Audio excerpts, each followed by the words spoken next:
Guys, kali ini kita di antara Mitsubishi Destinator yang Ultimate sama Mitsubishi Destinator yang GLS, yang versi paling murah. Selisih harganya kurang lebih 50 jutaan. Dan apa perbedaan di antara keduanya dan kira-kira kalian bakal beli yang mana? Ikuti nyampe selesai.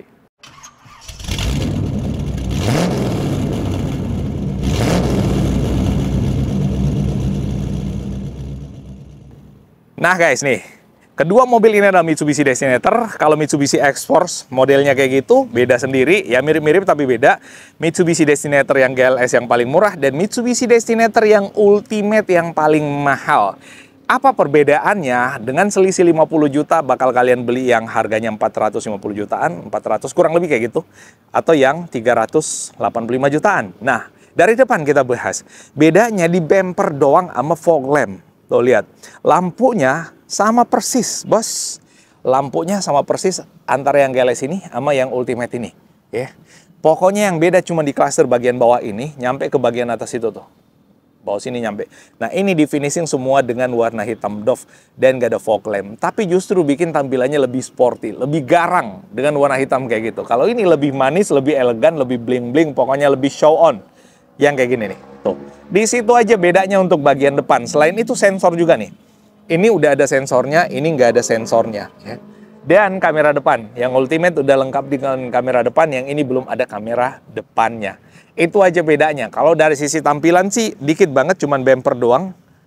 Kalau dari sisi features, ya fog lamp sama sensor sama kamera. Itu aja bedanya. Dari sisi samping, velgnya ini udah pakai yang dual tone. Ringnya sama, ini pakai single tone. Ringnya juga sama, karena sebenarnya basisnya ini ya dicat warna hitam lalu kemudian dibikin yang warna glossy-nya ini, warna silvernya ini. Itu aja bedanya. Terus dari sisi side skirt, yang ini nih yang GLS side skirt-nya dibikin warna hitam doff, yang ini dibikin warna ya ala-ala warna grey gunmetal, kurang lebih kayak gitulah. Jadi ini dual tone untuk side skirt-nya, ini yang benar-benar monoton atau single tone. Di samping itu aja bedanya, plus kamera. Di sini itu ada lampu seinnya untuk yang GLS, tapi nggak ada kamera. Ini ada lampu seinnya, tapi dilengkapin kamera. Nah, dari sisi samping itu aja, termasuk di bagian atas nih. Yang Ultimate udah dapat roof rail, dan ini bener-bener roof rail proper, bisa buat loading barang di atas. Yang ini botak, nggak ada roof railnya. Nah, di bagian belakang sini, even dia beda kasta, tapi sama-sama pakai cakram, bos. Sama-sama udah pakai cakram di bagian pengereman belakangnya. Bannya yang ini Bridgestone, yang ini juga Bridgestone. Jadi nggak ada beda. Nah, terus ke bagian belakang. Oh ya, sama-sama udah pakai solar guard ya. Nih, solar guard. Ini juga yang Ultimate solar guard. Dan soal mesin, dia sama-sama pakai mesin yang 4B40 yang 1500 turbo yang tenaganya 163, torsinya 250. Badak, bos. Nah, terus bagian belakang. Bagian belakang nggak ada beda, bos. Cuman di emblem aja. Ini Destinatornya dibikin huruf kecil, yang Ultimate dibikin huruf besar di bagian tengah. Dan logo Ultimate-nya ada di situ, ini logo GLS-nya nggak ada. Itu aja bedanya, yang pertama. Terus yang kedua, di bagian bawah. Bumper bagian bawahnya ini dibikin warna black, doff, kayak gitu. Yang ini dibikin dual tone, black sama warna grey kayak gini. Sensor belakangnya ada. Kamera belakangnya ada, ini juga sensor belakang ada, kamera belakang ada. Nah ini bukan pintunya, manual. Manual kayak gini. Nah, yang ini yang Ultimate. Yang Ultimate. Sama manual. Yang Ultimate Plus yang dia pakai electric tailgate. Nah, nih. Bagian ininya sih sama aja, antara yang Ultimate sama yang GLS, nggak ada beda. Terus ya pengaturan joknya juga sama ya di bagian sini, nggak ada beda. Untuk naikinnya di sini ada tali ya, di bagian bawah sini ada tali untuk naikinnya, dan ini masih bisa direbahin, kurang lebih kayak gitu. Nah posisi belakangnya pokoknya kurang lebih sama aja.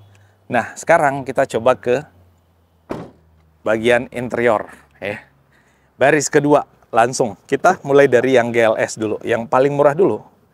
Nah yang paling murah di sini tuh bahannya kulit ya, sintetis tapi mewah. Di sini motifnya kulit tapi bahannya plastik semua. Terus joknya dia udah pakai dia masih pakai jok fabric kayak gini. Fabric yang biasa tapi menurut saya justru lebih nyaman dan empuk. Nah, ini ada pengaturan AC-nya di bagian sini, on off kan dan naik turunkan suhunya, termasuk colokan-colokan AC, colokan-colokan charger di bagian bawah. Nah, kayak gitu. Terus di sini ada ininya nih, ya kan? Ada tempat buat naruh handphone di situ. Tuh. Nah, sekarang ke yang ultimate. Sebelahnya. Yang ultimate, woi.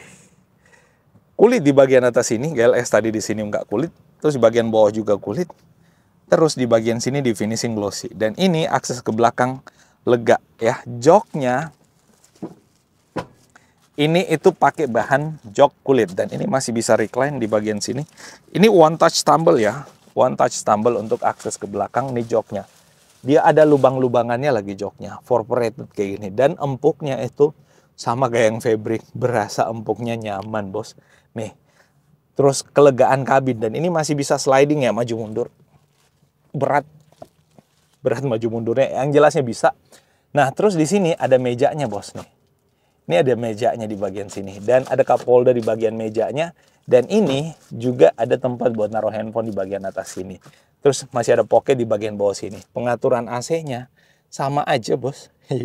Sama yang GLS. Cuman beda di jok kulit, lalu kemudian trim pintu aja. Dan yang pastinya kelihatan beda banget di atas sini nih. Ada panoramic sunroof bos. Aduh gile. Ultimate mah killer, ya kan? Nah, terus di bagian depan. Kita mulai dari yang GLS. Depannya yang GLS kayak gini, sama di sini kulit, di sini hard plastik. Pengaturan ininya kurang lebih sama aja. Nah, ini nggak ada high adjuster untuk joknya. Jadi dia cuman recline aja dan sliding. Dan ini posisi duduknya juga cukup nyaman. Nah, ini di bagian sini itu bahannya setirnya cuman kayak plastik aja kayak gini. Masih analog untuk yang cluster meternya. Lalu kemudian head unitnya udah Android kayak gitu. Lalu nggak ada panoramic roof. Tetap ada armrest di sini, lalu kemudian transmisi CVT with DS Drive Sport yang bisa dipacu dengan akselerasi yang galak. AC-nya masih belum dual zone dan semua trim-trim di tengahnya itu masih plastik aja. Nah, kurang lebih kayak gitu. Sekarang kita coba intip yang versi Sultannya. Yang pokoknya harganya lebih mahal. Tapi nggak apa-apa, kita tunjukin ke kalian. Nah, nih. Sekarang kita masuk ke yang Ultimate. Ultimate di sini kulit, di sini juga kulit dan jahitannya kelihatan banget. Pengaturan ininya sih sama. Ini di finishing glossy di bagian sini, ya kan? Nah, terus di bagian bawah kurang lebih sama untuk tempat naruh barangnya. Joknya dia ada pengaturannya untuk ketinggian high adjuster tapi manual. Kalau kalian beli yang plus udah elektrik. Nah, ini juga manual untuk recline dan ini joknya ada lubang-lubangannya bikin dia jadi lebih empuk. CVT bos. Nah, coba kita naik. Uis. Oh ya, by the way, untuk kalian yang kepengen menjadi penghuni singgasana Mitsubishi Destinator kayak gini, duduk sebagai ownersnya si Mitsubishi Destinator, kalian bisa hubungi kontak kita ada di layar profile atau deskripsi. Udah dilengkapi dengan adaptive cruise control. Wow, itu diamond sense lah pokoknya. Lengkap, pokoknya fitur ADAS-nya lengkap. Ya, nggak ada yang disunat-sunat. Nih audio switch steering di sini. Setirnya dia udah pakai bahan kulit semua. Finishingnya mewah dan ini lebih pipih ya, jadi tebal ke belakang dan pipih kalau kita lihat dari sini. Ini bisa naik turun maju mundur. Terus di cluster meternya dia udah digital, head unitnya udah digital, transmisinya CVT with Drive Sport. Drive Sport ini bikin tenaganya jadi lebih badak banget. Pokoknya kayak kayak boost akselerasinya tuh dengan Drive Sport ini. Wah, ini keren banget. Nah, ini mode berkendaraannya juga cukup lengkap ya. Udah banyak yang ngebahas. Electric parking, auto hold, start stop engine, wireless charging, AC-nya udah dual zone. Di sini bahannya kulit. Jadi bedanya di situ, termasuk yang ada di bagian atas ini nih. Untuk yang bagian sunroofnya. Nah, ini juga beda nih. Udah pakai electric dimming mirror ya di bagian sini. Kalau mesin sih saya penasaran ya, kalau mesinnya yang GLS itu kan nggak ada tutupnya. Apakah kalau dia yang ultimate kayak gini itu ada cover engine-nya? Kita spill. Apakah dilengkapi dengan cover engine? Sama aja bos, ini benar-benar dibiarin botak kayak gini. Karena ini mesin memang dia pakai rasio kompresi yang cukup tinggi, apalagi dia turbo ya. Jadi pastinya lebih powerful dan pastinya lebih bertenaga. Dan ini ada intercoolernya yang posisinya ditaruh di atas. Ya, pendingin pakai cairan kayak gini. Coolant ya untuk turbonya. Tuh. Kayak gitu. Dan ada peredam mesinnya.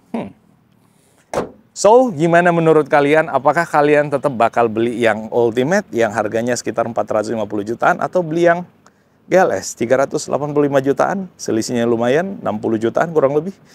Tuliskan di kolom komentar di bawah. Itu yang bisa kita bahas kali ini. Kalau ada yang salah dan keliru mohon dimaafkan. Dan Assalamualaikum warahmatullahi wabarakatuh.